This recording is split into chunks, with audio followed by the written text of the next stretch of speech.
një muaj që ua kemi sjell. Kurse zotëria në fjalë vjen këtu, i teket mbrëm, edhe vjen, ju e ndryshonin sekond rendin e ditës. Kur bëhet fjalë për interesat e qytetarëve, nxirrni 100 makinacione vetëm për mos folur për ato çështje. Kur bëhet fjalë për të kaluar para tek qytetarët, kur bëhet fjalë që për raste tërmeti, që për raste përmbytjesh të kalojnë për para për qytetarët, ju nuk merreni me ta. Ju nuk shpallni gjendjen e jashtëzakonshme. Kur vjen Kenya West, kaloni me akt normativ 4.2 milion euro dhe vini pastaj dhe shiteni si të majt se do i marrim paratë të pasurve dhe do t'ja japim të varfërve dhe ja merrni 4.2 milion euro popullit më të varfër të Europës për t'ja dhënë një miliarderi që do këndonte 40 minuta që të rishni ju vëmendjen nga një protest që ju ka dhënë përpara. Nuk të riqet vëmendja, nuk zgjidhet problemi me protestën duke vënë ju muzik, as me Kenya West, as me Ylli Limanin dhe me as një këngëtar tjetër. Ajo zgjidhet vetëm me dorëheqjen e Edi Ramës dhe me hira me pahir do ta japi dhe ai edhe ti pas ti me qenë se ke vendosur të trishti zari ati. Faleminderit. Faleminderit për komplimentin, se në gojën tuaj për mua është kompliment. Zoti Blendi Klosi, shpjegim vote pro.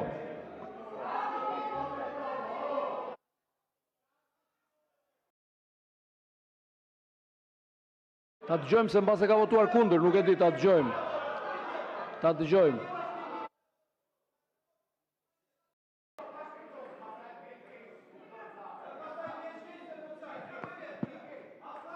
Keni folur gjithë, s'ka folur asnjë nga majoranca dhe pjesëri.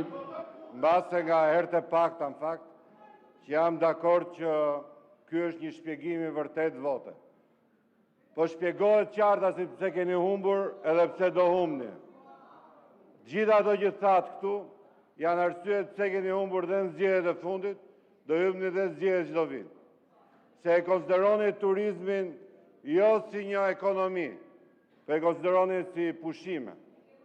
E konsideroni ligjin e investimeve strategjik, i cili përpiqet të mbrojë dhe ka mbrojtur dhe ka sjell shumë progresivitet në këtë fushë, si një problem, ndërkohë që as nuk e mendoni që është problem. Ngrijeni këtu dhe thoni, kërkojmë ne si ata, që ju s'jeni si ata, se ata s'ju pranojnë asnjëherë juve, përpiqeni të futeni në çeftas, por s'jeni si ata, anullimin e paketës maleve. Po ç'keni ju me investimet në zonat rurale? Ç'keni ju me investimet dhe mbështetje për investorët? Bëhuni serioz, shpjegoni arsyet se si mundet ju të rigjeni vetën. Nuk mendoj se trajtimi i parlamentit çelë mbyll, i herë vjen një rik, i herë vjen një rik, ju bën juve në kredibilitet më shumë. Unë mendoj se ka një agjendë, dhe ata agjendë duhet ta pranoni dhe ta mbështesim gjithë bashkë. Votoni një herë të vetmen një nga ligjet i cili kërkon për afrimin e legislacionit me Bashkimin Evropian. Bëni një herë pjesë e agjendës qytetare të gjithë shqiptarëve që kanë votuar Partinë Socialiste në 11 maj 2025, sepse i kemi premtuar integrimin dhe sot jemi te kjo agjendë.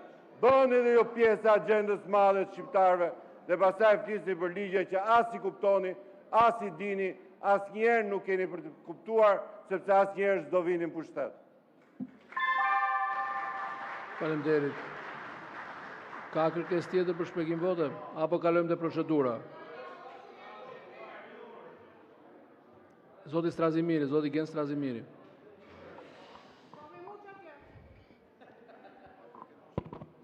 Zoti kryetar. Për projektin në Zvërnec, mbrojtja mjedisore është pjesë e kritereve të BE-s dhe ka një sër ligjesh që duhet të ndryshohen. Edhe para protestave kemi rënë dakord që të shfuqizohen amendamentet e vitit 24 për zonat e mbrojtura dhe investimet strategjike.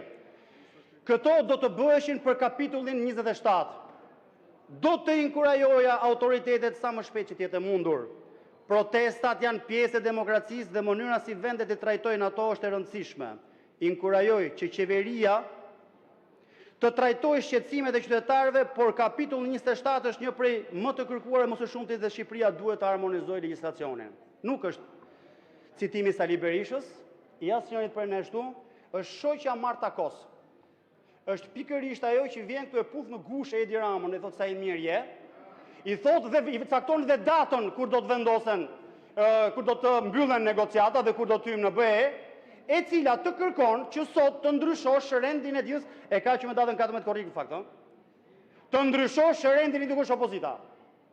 Është kërkesë e shoqes Marta Kos. Duke i dhënë fjalën Blendi Klosit që na e marri shpirtin nga mërzia, Blend. Ti flet, na e merr shpirtin nga mërzia, nuk ja dilni dot kështu. Është kërkesë e Bashkimit Evropian, jo vetëm e opozitës. Dhe mbaj mend një gjë tjetër. Nuk bëhet shpjegim vote kur është pro, bëhet vetëm kur është kundër, Niko. Të falenderoj shumë. Zonja Albana Vokshi. Faleminderit, mos fundi ma datë fjallën. E para po vazhdoni që keni rregulloren. Në çdo nen dhe gërm, nuk jepet në asnjë rast fjala për shpjegim vote pro. Ku e keni shpikur këtë? Në cilin nen të rregullore se keni? Nëse doni t'ja jepni fjalën, jepjani, po mos e justifikoni si vot kundër, ose ta dëshmoj që ka votuar kundër urdhrit partisë dhe ta shpjegoj më tej votën. Nëse e para nuk shpjegoj asnjë vot. Tani dua t'i kthehem zotit Klosi me atë çka Odiri ka thënë. Nuk kemi humbur zgjedhjet, zgjedhjet janë dhunuar, zgjedhjet janë devijuar, zgjedhjet janë vjedhur. E keni të qartë. 40 banda kriminale kanë punuar për të mbështetur 20 kandidat Parti Socialiste. Në 11 qarqe, në 25 bashki. Kjo është arsyeja pse ky parlament nuk dëshmon vullnetin e qytetarëve shqiptar. Kjo është arsyeja që ne vazhdojmë të jemi përfaqësues edhe të protestuesve, edhe të qytetarëve shqiptar. Ndërkohë që ju keni mbi 25 deputet që janë përfaqësues të krimit të organizuar dhe karteleve të drogës. Ky është problemi i Shqipërisë sot. Kjo është ajo që ka e pengon Shqipërinë që të hyjë në Bashkimin Evropian. Lidhja e qeverisë me bandat kriminale. Është narko-qeveria, narko-kryeministri, narko-ekonomia. Ndaj nuk pranoni pavarësisht kërkesave, kam bërë 2 kërkesa me shkrim në komision. Njësi në zëvendës kryetare dhe kam kërkuar me votat e deputetëve të opozitës të futen në agjendë. Jeni dhe ju për...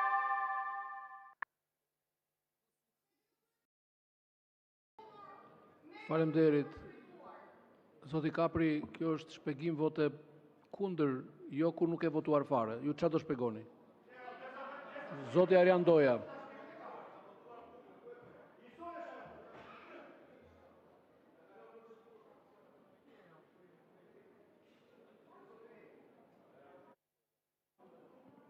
Nderuar kolegë, e ndjej detyrim të bëj shpjegim për opinionin publik, për pjesëmarrjen tonë në seancë parlamentare, por dhe për qëndrimin që kemi ne në lidhje me këtë votimin kundër. Votimin kundër unë personalisht e bëra për këtë arsye.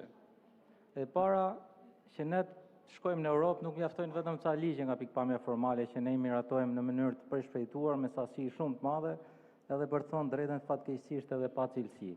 Kolegët e komisionit ku unë bëj pjesë, që besoj që është ndër më të rëndësishmit e din këtë fakt. I kemi ngritur ca probleme ligjore, edhe i kemi thonë aty. Problemi jonë është ky. Ne që të shkojmë në Europë duhet kemi zgjedhje të lira. E që të kemi zgjedhje të lira, Partia Demokratike është në parlament për një arsye të vetme, bëj reformën territoriale dhe reformën zgjedhore. Dhe fjala reformë në vështrimin tim, pavarësisht numrave të lishëm apo delegjitimuar që ka njëra forcë, me forcën tjetër kërkon konsensus dhe dialog. Gjë që për fat keq po e tregon dita ditës që ky dialog nuk ekziston dhe ju po përdorni kartoni për ta deformuar këtë vullnet përbashkët të dy palëve. Kjo që reforma do përfundojë një anshme. Nga ana tjetër, unë jam parlament në mënyrë që i pjesa atyre që me përullësi i bindën urdhrave të prorit tyre, mos ta kthejnë shumë shpejt monarki, atë autokracinë legjitime që ne kemi thonë faktike, me institucione dhe me fakte, nëpërmjet kartonave shumë thjesht mund të kalohet si 1928, kur mbreti Zog e kaloi në monarki. Kjo në arsye që edhe qytetarët duhet ta dinë që edhe sikur me revolucion të merret pushteti, shumica për ju shtator do e shohin veten të ekspozuar ndaj riskut që kryetari ju i partisë mund të marrë masa ndaj jush, po qytetarët ta dinë që edhe sikur të ketë revolucion, prapse pa u bë këto dy instrumenta, reforma zgjedhore dhe territoriale, ne nuk mund të shkojmë zgjedhje të lira dhe të ndershme. Ne mund të shkojmë me i vagon me ligje, që po i miratojmë kuadrin e parafrimit, por ama absolutisht me këtë Përfundojeni, ju lutem, një me fjali. këtë kod që kemi zgjedhor dhe me këtë reformë territoriale që nuk përfaqësojnë shërbimin drejtim qytetarëve, ne nuk mund të kemi zgjedhje të lishme. Kushti numër 1 për Bashkimin Evropian. Ju faleminderit. Faleminderit. Ka kërkesë tjetër? Zoti Gjekmarkaj, zoti Agron Gjekmarkaj. Zoti kryetar, ne votojmë kundër sepse kjo mazhorancë shkel dinjitetin e deputetit, shkel statusin e deputetit dhe gjithë ligjërimi i saj, aktet e saj politike janë një dhunë kundër opozitës, janë një dhunë kundër shoqërisë, janë një shkak i mjaftueshëm që shqiptarët të jenë në protestë. Ju shpresoni që protestat të shuhet nga vapa, shpresoni që ajo të shuhet nga shiu, por nuk ka shi dhe vap që e ul zemrimin e shqiptarëve. Ne votojmë kundër sepse kjo qeveri është banale. Ne votojmë kundër sepse kjo qeveri është e paaftë. Ne votojmë kundër sepse kjo qeveri pengon drejtësinë. Ne votojmë kundër sepse mentaliteti juaj është të villni zgjedhjet. E ka zoti Klosi, opozita s'do vi kurrë në pushtet. Pse nuk do vi? Nuk do vi sepse ju jeni të ndershëm, ju jeni talentuar, ju jeni profesionist, ju jeni turpi dhe faqja zezë e Shqipërisë. Faleminderit. Faleminderit. Para se të vazhdojmë me disa kërkesa procedurë, po përfundojmë me njoftimet. Ju njoftoj se në mbështetjen e 103.8 e rregullores së Kuvendit, kryetari i grupit parlamentar të Partisë Demokratike zoti Gazmend Bardhi ka kërkuar zhvillimin e debatit për projekt rezolutat e përfshira në rendin e ditës së seancës plenare të sotme. Në bazë të 103.8 e rregullores, koha e debatit është jo më shumë se 120 minuta dhe ndahet në mënyrë proporcionale ndërmjet shumicës dhe pakicës, duke marrë në konsiderat dhe deputetët jashtë grupeve parlamentare. Në zbatim të kësaj dispozite, minutazhi i debatit është si vijon: Grupi parlamentar i Partisë Socialiste 71 minuta, Grupi parlamentar i Partisë Demokratike 30 minuta, Grupi parlamentar Aleanca për Ndryshim 6 minuta, Grupi parlamentar Partia e Lirisë 6 minuta, deputetët jashtë grupeve parlamentare 7 minuta. Debati do të zhvillohet sipas këtij minutazhi. Para se të vazhdojmë me pikat e rendit ditës, ka disa kërkesa për procedurë. Fillojmë me zonjën Ina Zhupa? Apo? Zoti Kapri, pak më vonë, sepse sipas rregullores e marrin fillimisht grupet parlamentare. Është një nga vërejtjet me vend të zotit Noka. Faleminderit, kryetar. Në fakt kisha dy çështje procedurale. E para ka të bëjë me elementin e interpelancës. Sa herë që ne vendosim interpelanca, stafi Kuvendit kujdeset që të lajmëroj ministrat, të shikoj agjendën e ministrave dhe nëse s'janë ministrat, nuk i vendos fare në rendin e ditës. Në një farë mënyrë është e kuptueshme se s'ka mundësi që ta bësh interpelancën pa ministrin. Po aman e kundërta nuk ndodh. Kur deputetët kërkues të opozitës që kanë kërkuar interpelancë dhe kanë 2 muaj që presin, ju vjen radha për interpelancën, ju nuk pyesni nëse deputetët janë apo nuk janë. Janë aktivitet politik, parlamentar, në aktivitet jashtë apo ku janë. Po e vendosni në rend të ditës për ta quajtur të ezauruar. Dhe kjo nuk ka kuptim që ju interpelanca që i mbani këtu nga 2 muaj, siç kanë qenë interpelanca ime me zotin Blendi Gonxhe, e fusni në të vetmen seancë që ne nuk jemi këtu. Tani këto qëndrime dallojnë qartësisht që janë qëndrime pa rregullore, sepse siç pyesni ministrat a janë dhe kur janë dhe vendosin interpelancën, të njëjtin standard duhet keni për deputetët e opozitës. Se i keni bërë këtu deputetët me 2 standarde. Disa pyeten, disa dëgjohen, disave ju futet ligji sa e sjellin edhe me procedurë të përshpejtuar. Ne do shqyrtojmë ligjin e turizmit në 7 korrik e ka sjell zoti Balla, unë e kam sjell ligjin për shfuqizimin e zonave të mbrojtura në 14 maj. 2 muaj e 1 javë. Po nuk ka tani korsi të ndryshme për anën këtej dhe korsi të ndryshme për anë këtej se nuk është as në rregullore, as në kushtetut dhe as normale. Dhe lexojini ato raportet që bën Parlamenti Evropian, që bën Afeti, i Barin, lexojeni dhe thot i keni mohuar të drejtat e opozitës. Po çfarë të drejta shkërkojmë ne? Këto pra, të ke mundësinë e interpelance, të na futen ligjet në shqyrtim dhe se si votoni e dini ju, ne nuk po kërkojmë asgjë dhe asnjë privilegj të cilin do na jepni ju. Ne po kërkojmë vetëm zbatimin e kushtetutës dhe rregullores. Dhe çështja e dytë procedurale ka të bëjë me Komisionin e Reformës Territoriale. Është e padëgjuar që një komision të mos arrit dot të mbaroj as pikën e parë të planit të punës dhe të mendoj të mbyllet dhe të nxjerrë gati draftin nga zyrtari. Po pse i bët ato digjesa? Kur në asnjë nga digjesat që kemi bërë, të paktën aq sa bëm, nuk u thanë që të shkrihen bashkit. Në asnjë qytetarët nuk kërkuan që mos kishin përfaqësim lokal. Dhe me që janë 14 sekonda, do t'ju them 9 deputetëve të qarkut Vlorës, t'ju vi turp nëse firmosni dhe nëse votoni që të shkrije Delvina dhe Konispoli. T'ju vi turp nëse jepni kësaj mazhorance të... Fjalin e fundit. 84 vota që të shkrin 2 nga bashkit identitare të jugut. T'ju vi turp, nderuar koleg, reflektoni për votën që keni... Faleminderit.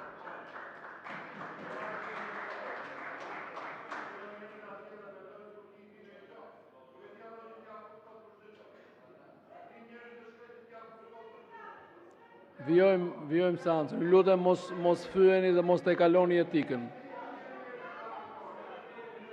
Vjojmë. Zoti Balla? Zoti Daulant Balla. Kryetar, e kërkova fjalën për procedurë për të sqaruar një moment, sepse abuzimi me rregullorën mund të kthehet edhe në këtë pikë si një jetë normale parlamentare. Pra, që t'jetë e qartë, nuk ka shpjegim vote kur ka një votim për çështje të ndryshimit rendet ditës, pra neni 31 fraksion 2 dhe 49 treshi për çështje të procedurës. Të lutem, ne kemi qartësuar këtë në rregullore dhe është nga ato rastet tipike kur sqarimi i votës bëhet përpara votimit. Dhe jo pa shkak kemi një pro dhe një kundër përpara votimit. Në momentin që ti sqaron që je kundër përpara votimit, pas votimit, për çfarë do sqarosh prapë që ishe kundra? Lutem. Shpjegimi i votës kundra bëhet vetëm në rastin e votimit të amendamenteve, jo në rastin e çështjeve të procedurës. Pra, 49 treshi për çështjet e procedurës është shumë i qartë. Ta bën pjesën e sqarimit përpara se të shkosh në votim dhe këtu ishte një sqarim pro nga ana jonë që nuk u bë sepse u njehsua me pjesën e parë atë të prezantimit dhe një sqarim kundër nga kryetari i grupit parlamentar të Partisë Demokratike.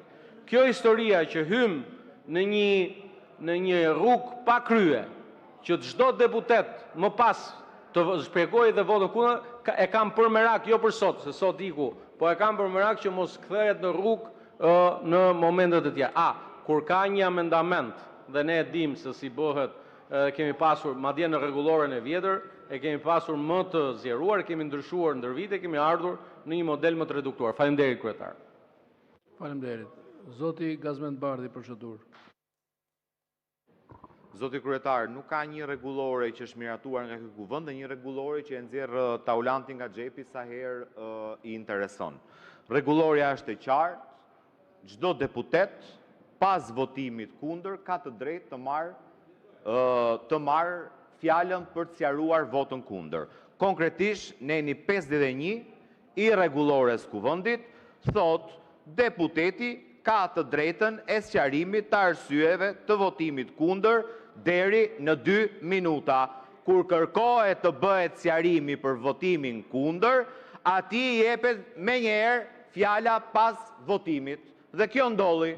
Dhe ne nuk do i marrim leje Taulantit, a do kërkojmë të drejtat tona që i parashikon rregulloria apo jo.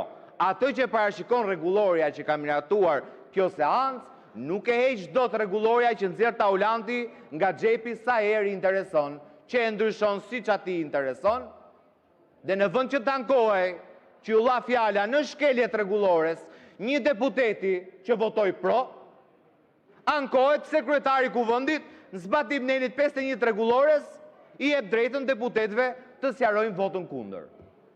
Dhe unë që fola në emër të grupit që jemi kundër kërkesës, nuk kërkova më shpjegim vote.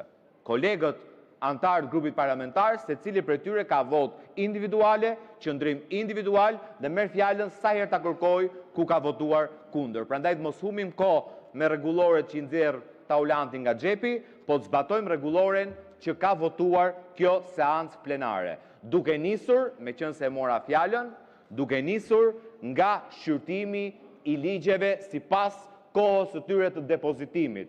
Zoti kryetar, është e papranueshme që kodet, zoti Balla për shembull ka propozuar ndryshime në kodin civil. Zoti Vëngu ka propozuar ndryshime në kodin detar. Shumë ditë pas si unë kam propozuar, apo kolegja Ina Zhupa, 4 projekt ligje. Në kalendarin që zotroti i propozon konferencës kryetarëve, iniciativat e Taulantit, Piros dhe shokëve të ngjashëm të mazhorancës, i veni me datë dhe i fusni për shqyrtim për atë arsye në komisionet parlamentare. Iniciativat e deputetëve të opozitës i propozoni pa datë seance plenare dhe kemi 6 apo 7 javë që duam të nisim diskutimin komisionit parlamentare. Votoni kundër, po mos i mohoni të drejtën e opozitës për propozuar iniciativa ligjore. Nuk jeni dakord për të anulluar ligjin e investimeve strategjike. Ju duhet ligji për shkatrimin e zonave të mbrojtura. Ju duhet ligji për të grabitur pronat me paketën e maleve. Mbajeni, po votojeni kundër. Fusni për shqyrtim iniciativat e propozuara. Faleminderit. Edhe një herë për sqarim.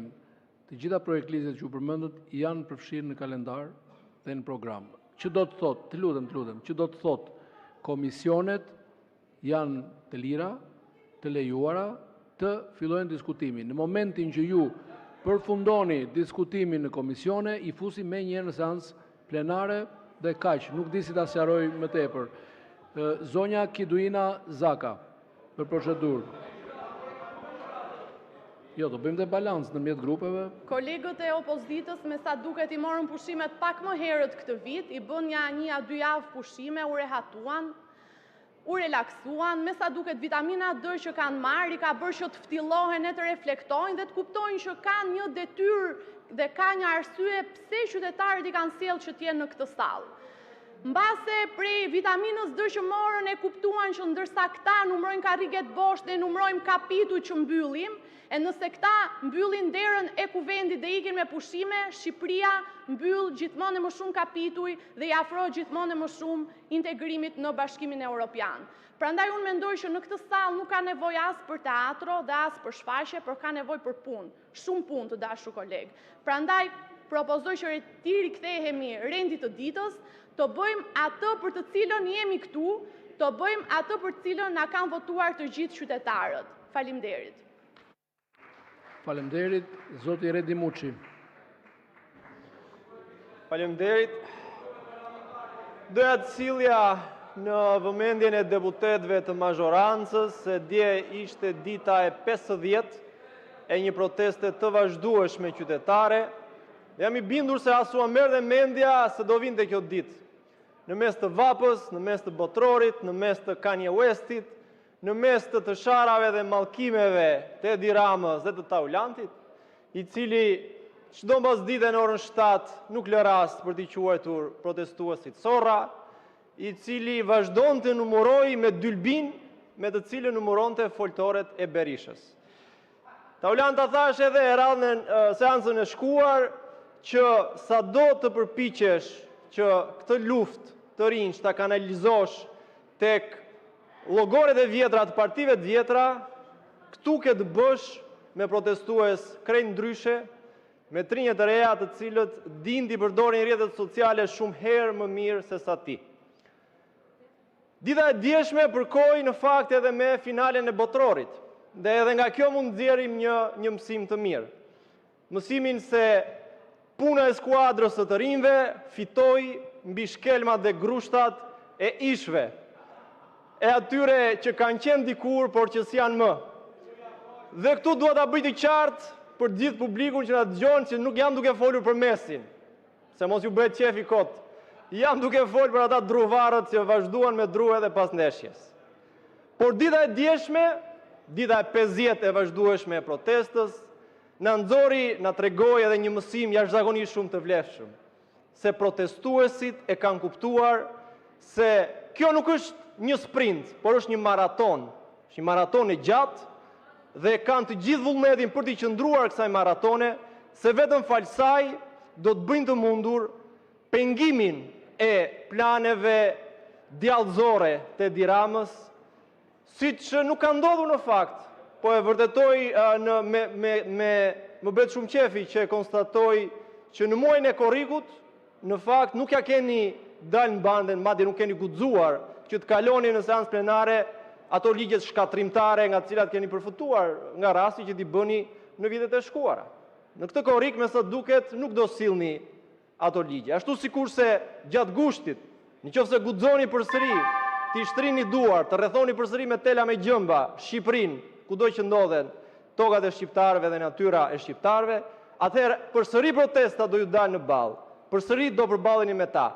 Deri në momentin kur Edi Rama më në fund të kuptoi se është protesta ajo që doja pamundsoj keqeverisjen dhe t'i jap dorëheqjen. Ju si deputet keni edhe një javë që këtë mandat ta mbyllni me nder duke dhënë dorëheqjen të parët ju para Edi Ramës. Faleminderit. Zoti Muçi, mos na hapni probleme me Argjentinën, të lutem. Zoti Ardit Bido.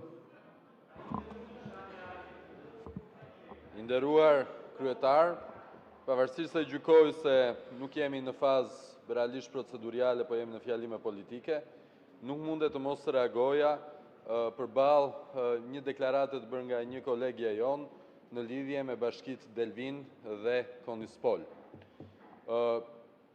Së pari procedurialisht janë të paventa, duke qenë se nuk i kemi në rendin e ditës raportin e Komisionit Reformës Territoriale, do ta kemi më vonë, kur ta kemi do ta diskutojmë gjerësisht. Por dua këtu t'i kujtoj kësaj salle të nderuar, edhe gjithë bashkëqytetarëve të mi në Delvin dhe Konispol, të cilën në masën ndërmuese e din, se në reformën e kaluar territoriale ishte Partia Demokratike që kishte një hartë të fshehtë. Dhe për këdo që e ka parë atë hartë, që mua më ka rastisur ta shoh, duke qenë se kam qenë pjesa e asaj reforme, Delvina dhe Konispoli zhbëheshin në kuptim identitar. Zgjeroheshin në ato përmasa, sa që një Delvinjot s'do të mund të zgjidhej kryetar bashkie, e një Konispolat s'do të mundet të zgjidhej kryetar bashkie. Prandaj të dëgjojmë sot moralizmin e opozitës mbi këto dy bashki, është jo thjesht e pavend dhe e paqen, por është edhe e papranueshme. Gjatë reformës territoriale dhe dëgjesave që kishim, fatkeqësisht dëgjuam nga eksponent Partisë Demokratike se si Bashkia Delvin nuk ishte mjaftueshëm të ardhura, nuk ishte mjaftueshëm buxhet, nuk ishte mjaftueshëm popullsi e kështu me radhë. Pra, duke tentuar duke deklaruar se duan që ta mbrojnë Bashkinë Delvin dhe ekzistencën e saj, jepnin dhe rendisnin gjithë argumentet e pavërteta, të cilat të çonin drejt zhdukjes së Bashkisë Delvin dhe Konispol.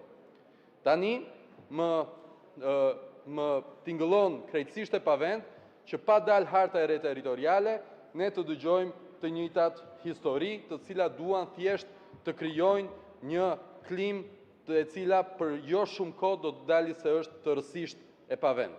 Fatmirësisht, e dashur kolege, Delvina dhe Konispoli kanë përfaqësues në këtë kuvend, të cilët shkojnë rregullisht në Delvin dhe Konispol, jo një herë në kaq e në aq, janë kontakt vazhdueshëm me njerëzit dhe në ato bashki, të cilat jam i bindur që do të jenë sërish bashki të mëdha dhe të forta